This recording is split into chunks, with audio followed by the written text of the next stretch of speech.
Então, se você não se importar em explicar o básico do básico, eu queria voltar lá atrás, desde da criação de Israel, ou se você acha que precisa voltar um pouco antes no tempo e explicar o que levou à criação de Israel até hoje, Gaza, Palestina, tudo pra mim é uma coisa muito complicada e eu acho que pra maioria das pessoas, né, entender esse conflito.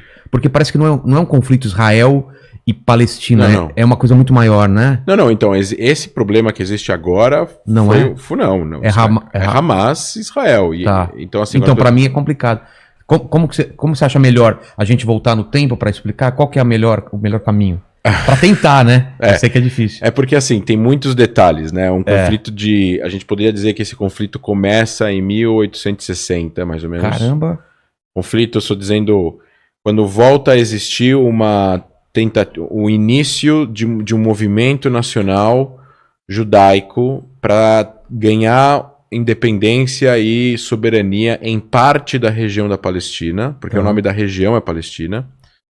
Não era um país, era uma Não, era região. tudo do Império Otomano na época. Tá. E tudo chamava Grande Síria ou Síria-Palestina. Palestina vem de filisteus. Filisteus era o nome de um povo grego que invadiu a região 7 séculos antes da Era Comum e eram inimigos do povo judeu. Lembra de Sansão? Sim. Então, ele lutou contra os filisteus. Tá. Essa história, que é uma história bíblica, eu não sou um teólogo, eu sou bem agnóstico, mas assim, o nome Palestina vem de Plishtim. E Plishtim, em hebraico, é invasores. Tá. Eles eram chamados de invasores. Esses caras eram bastante inimigos dos povos da região. E quando os romanos dominam a região, depois de de várias revoltas, eles vão destruir o Jerusalém, vão mudar o nome de Jerusalém para Herocapitolina, e vão mudar o nome da Judéia e Samaria. Judéia é de onde vieram os judeus, né? Por isso que os judeus chamam judeus, eles vieram da Judéia. Judéia é o que hoje em dia é parte sul da Cisjordânia. Tá.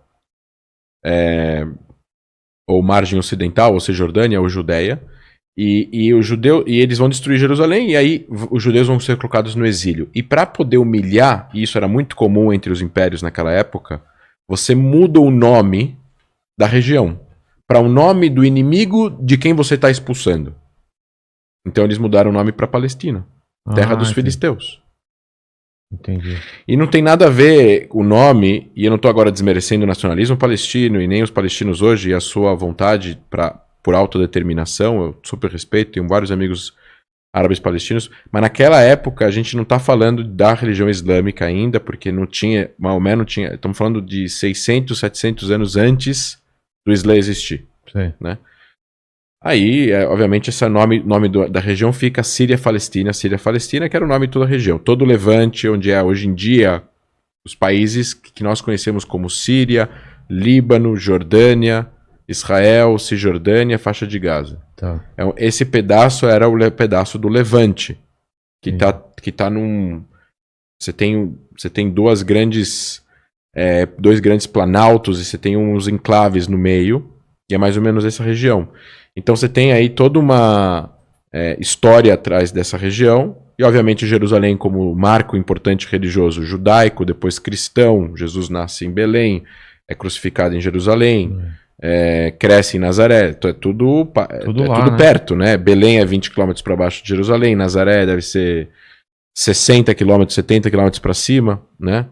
Então você tem aí toda uma importância que no final das contas, quando Saladino, o conquistador árabe, vai, que nem a gente tem aqui o conquistador latino-americano, como é que chama? Que toda cidade tem o nome da rua dele, Caramba! Esse é o nome do cara. Sei. É o... Puta, me fugiu. Vê aí. Libertador... Como é que ele chama? Libertador alguma coisa. Você tem o Google aí, não olha pra gente não. Não, mas eu tô tentando entender... O Libertador da América Latina, esqueci o nome dele. Tem todo país tem uma rua, tem uma praça dele. No Brasil não, né? Mas, no Brasil não, mas na América Latina. Na América Latina tem. Bom, enfim, você tem aí uma... E aí você tem... Bolívar. Não, Libertador Bolívar. Simão Bolívar. Sim. Simão Bolívar. Simão Bolívar. Aí você tem toda uma invasão. No final das contas, os povos vão se conquistar. O povo árabe vai conquistar parte do Oriente Médio. Eram povos nômades, eram povos politeístas principalmente, que adoravam imagens, e aí você vai ter uma conquista do monoteísmo, tanto cristão na Europa, como depois a ideia do cristianismo, né, na Europa. Quando Roma adere ao cristianismo, eles vão mudar várias coisas para atender necessidades de diversos povos pagãos ou politeístas. Então, o sábado era o dia sagrado, porque ainda vinha do judaísmo, depois passa a ser o domingo para poder atender um povo pagão aí que adorava o sol. Tá. Então, por isso Sunday, né? Tá. Enfim, você tem aí uma série de coisas relacionadas a essas conquistas e, no final das contas, os árabes vão chegar, conquistar. O Islã vai, obviamente, como uma grande religião monoteísta, depois do judaísmo, depois do cristianismo, vai conquistar Jerusalém e vai construir uma mesquita de Al-Aqsa e o Domo da Rocha, que é aquela cúpula dourada que vocês veem na televisão, no mesmo lugar onde estava o segundo templo judaico que tinha sido destruído pelos romanos. É o mesmo lugar, o mesmo quadrilátero. Caramba, que treta. Pois é. Bela de uma treta. Que treta. E fizeram isso com certeza de propósito. Não, mas não fizeram de propósito no sentido de provocar. Afronta. Ah, não é? Eles fizeram de propósito no sentido de é um lugar sagrado.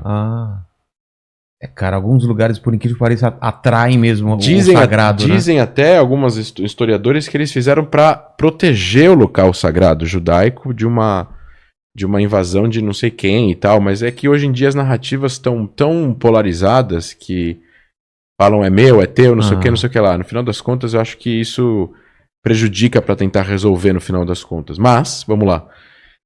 Essa região, no final das contas, cai na mão dos otomanos, que não são árabes, são turcos. Tá. Então, a gente tem que dividir algumas coisas no Oriente Médio. Primeiro, quais são os níveis de identificação? O primeiro nível de identificação é a tribo. É qual família você pertence? Então, você tem várias famílias. Al-Husseini, Al-Saud, Hashemita, você tem Al-Maqdisi, você tem várias famílias grandes, que são milhares e milhares de pessoas que fazem parte dela. E depois, esse é o primeiro nível de identificação. Então vamos supor que tem uma briga entre duas grandes famílias no século XVI. Até hoje não se falam, não podem casar entre eles, e o negócio é sério. A segundo nível de identificação é o nível religioso. Então lá você tem, no Oriente Médio, muçulmanos, que são, aí você tem, dentro do Islã você tem os xiitas e os sunitas. Dentro dos sunitas você tem divisões mais moderados, e você tem o sunismo mais militante, que é a Irmandade Muçulmana, que da Irmandade Muçulmana saem os grupos Hamas, Al-Qaeda, Estado Islâmico, a Jabhat al-Nusra e por aí vai.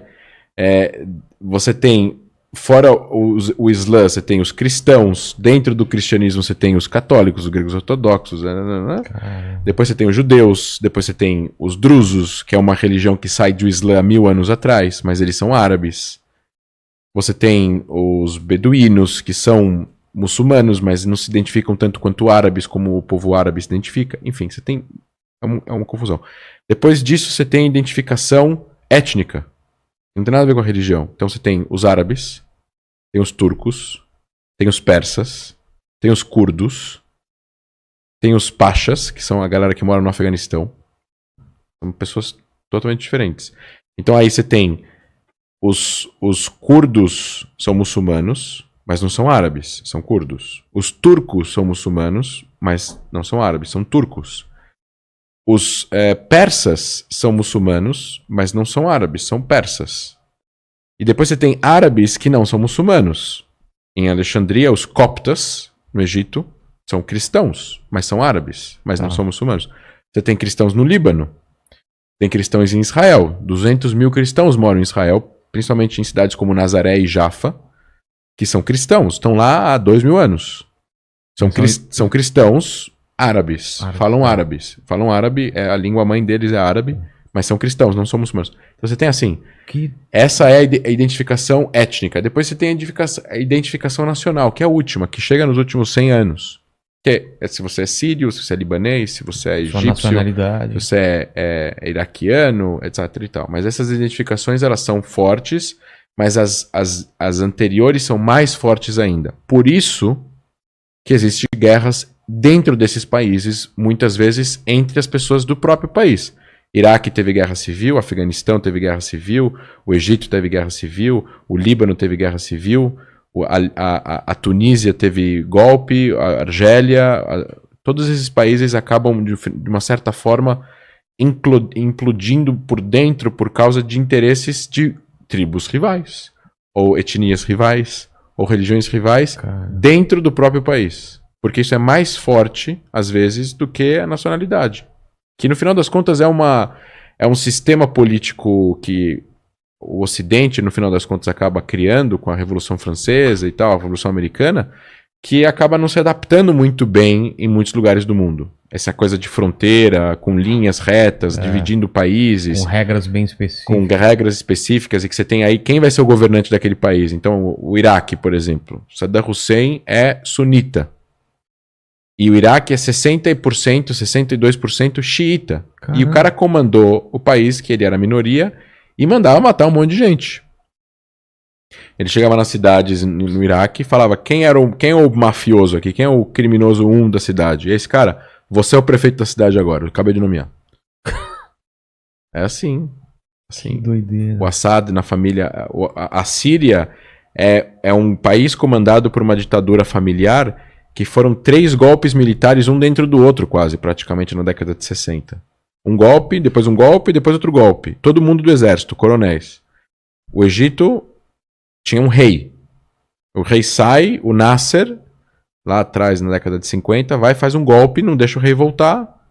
A partir de agora, o Egito é um estado, uma ditadura militar, laica, não religiosa.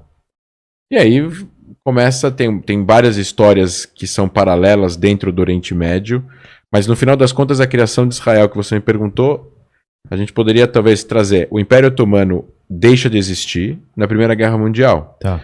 Que é o paralelo ao fim da primeira do Império Otomano. A gente tem que voltar ainda 50 anos antes do Império Otomano acabar, em 1860, 65, 70, 85, 90, que é quando muitos judeus que já moravam, sempre teve presença judaica lá. Teve, obviamente, mais presença árabe, porque aquela região foi dominada por impérios árabes e muçulmanos ao longo dos últimos 1000 anos, né, antes do século XX. Mas existiam judeus em Jerusalém, eles eram maioria, em 1860, tinham 10 mil pessoas em Jerusalém. Só a Cidade Velha era construída. Primeiro bairro fora da Cidade Velha de Jerusalém. Para as pessoas saberem, não tinha Jerusalém Oriental, Ocidental, não existia isso, era só a Cidade Velha. Tá. As pessoas o primeiro bairro é Montefiore, que é 1861. Judeu, empresário, queria que as pessoas fossem morar fora da Cidade Velha por causa de doenças e saneamento básico. É muito apertado, estava muito velho, a galera estava morrendo, vamos sair da Cidade Velha e abrir novos bairros. Então, assim, o movimento sionista, que isso é importante colocar, o movimento de autodeterminação do povo judeu, esse é o nome, sionismo. A volta a Jerusalém, Sion é o nome da montanha lá do lado de Jerusalém. Monte Sion. Não é nada mais além disso, sionismo. Sionismo é os judeus quererem se autodeterminar em parte da sua terra ancestral. Só. O sionismo, assim como se você podemos falar assim, o que seria um patriota brasileiro? Um cara que quer que o Brasil continue existindo como um país para os brasileiros. Tá. Então, por exemplo, se existir uma proposta de lei aqui e falar, vamos trazer 300 milhões de alguma pessoa de algum outro país, de algum outro lugar do mundo, muita gente talvez vai falar assim, se a gente trouxer 300 milhões para cá, o Brasil vai deixar de ser brasileiro, porque vai ter mais gente de outro lugar, de outra nacionalidade. Então o sionismo, na verdade, é apenas a autodeterminação do povo judeu em sua terra ancestral. Ele não define o resto e para baixo. Então, o sionismo é algo que é a ideia da criação. Porém, embaixo disso está como o país vai ser comunista, o país vai ser socialista, o país vai ser capitalista. Não, mas antes disso, já se tinha ideia que ia ser essa mesma região ou poderia ser qualquer lugar no mundo? Quando surgiu as primeiras entradas, as primeiras migrações surgiram antes do movimento formal ser criado. Tá. Então teve gente do Marrocos em 1600 que migrou para Israel, para a região. Teve gente na Líbia que migrou. Naquela época era muito difícil migrar. Imagina 1650 você sair de Marrakech, no Marrocos, que está 2.000 quilômetros de distância, atravessar a África ou atravessar o Mediterrâneo de barco. Então as pessoas não saíam muito, né?